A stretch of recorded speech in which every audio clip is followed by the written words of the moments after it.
घूंघट सास बहू की कहानी जो आपने अपनी जिंदगी में बड़ी पढ़ी और सुनी होगी। आज की हमारी हिंदी कहानी औरत पर है, जो एक इमोशनल स्टोरी है। यह एक बहुत इंटरेस्टिंग हिंदी स्टोरी है दोस्तों, तो आइए सुनिए ये कहानी। अरे रानी, और रानी सो रही हो क्या अभी तक? रानी की जेठानी जोर जोर से चिल्ला रही थी घर के आंगन में खड़े होकर।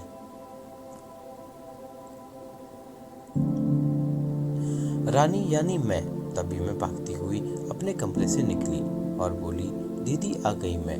जेठानी बोली, रानी तुम्हारा नाम रानी है, तुम रानी नहीं हो। मैंने तुम्हें रात में ही समझाया था कि सुबह को जल्दी उठ जाना, तुम्हारी मुंह दिखाई की रस्म है। मैंने बोला कि दीदी रात को नींद ही नहीं आई, जगह नहीं है, और मन में थोड़ा डर था कि सुबह आँख नहीं खोली तो।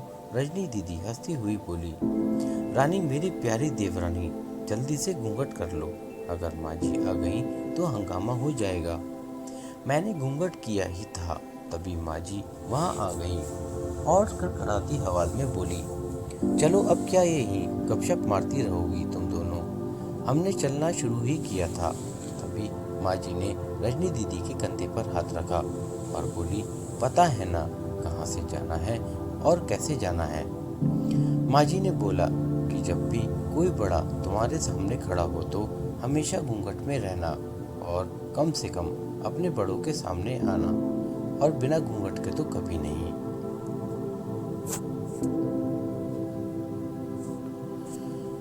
रजनी दीदी कुछ बोली ही नहीं, बस अपना सिर हिलाकर कहा, हाँ बोल दिया। मैंने बस अपना सर हाँ में हिलाया। माँ जी के जाने के बाद मैंने पूछा, रजनी दीदी आप तो स्कॉलर हो और इन सब चीज़ों को कैसे निभाते हो? रजनी दीदी मुस्कुराई और बोली कि मैं थारे जेठ जी से बहुत प्यार करती हूँ, इसलिए अभी तुम चुपचाप सब चीज़ें निभा रही हूँ। मैं कुछ नहीं बोली और चुपचाप रजनी दीदी के साथ घर के बाहर वाले कमरे में जाकर बैठ गई। वहां पर एक पड़ोस की आंटी जी बैठी थी। वो बोली कि यह कैसी बहू आई है, ससुर जी के सामने खड़े हैं और ये बैठी है, मुझे कुछ समझ ही नहीं आया। मतलब रजनी दीदी बोली कि आंटी जी अभी नई बहू है, यहाँ के रीति रिवाज सीखने में थोड़ा समय लगेगा। रजनी दीदी मुझे वहाँ से उठाकर मेरे कमरे में छोड़ेंगी। 6 महीने यूं ही छोटी छोटी चीज़ों में बीत गए। फिर एक दिन मैं राहुल के साथ साड़ी लेने गई। राहुल का फ़ोन आया और वो दुकान से बाहर बात करने चला गया। साड़ी की दुकान पर मैं बेधड़क होकर साड़ियाँ देख रही थी। तभी साथ में बैठे हुए अंकल जी खांसे। एक बार, फिर 2 बार, फिर 3 बार। मैंने साड़ी वाले भैया से बोला कि भैया इन अंकल जी को पानी दे दो, बहुत खांसी हो रही है। इन्हें अंकल जी भड़क गए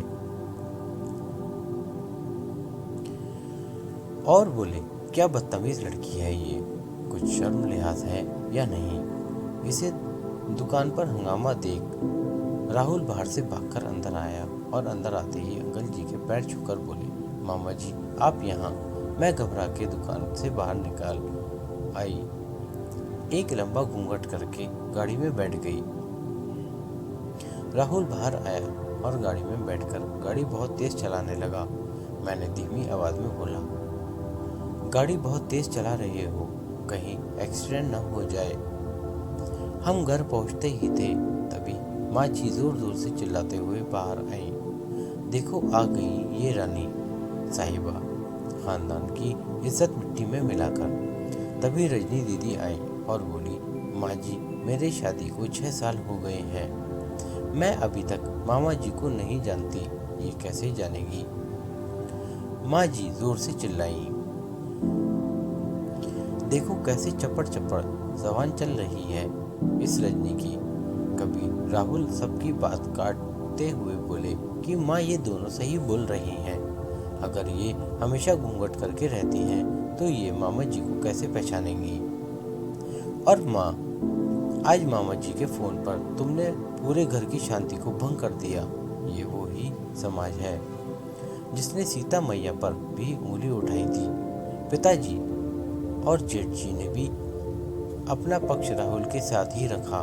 माँ जी थोड़ी देर सोचने के बाद वापस रही दीदी और मेरे पास आई और बोली कि तुम दोनों को अपनी मर्यादा पता है। मुझे उम्मीद है कि तुम कभी भी मेरा सिर शर्म से नीचा नहीं झुकने दोगी। हम एक ही परिवार के सदस्य हैं। हमें हमेशा साथ रहना है। अच्छा वक्त हो या बुरा वक्त, हर सदस्य को अपनी मर्यादा पता है। माँ जी ने मुझे और रजनी दीदी को गले से लगा लिया। हमें पूरी उम्मीद है कि आपको हमारी आज की हिंदी कहानी घूंघट पसंद आएगी। आपको यह कैसी लगी हमें कमेंट करके इस कहानी को ज़रूर बताएं और शेयर करें।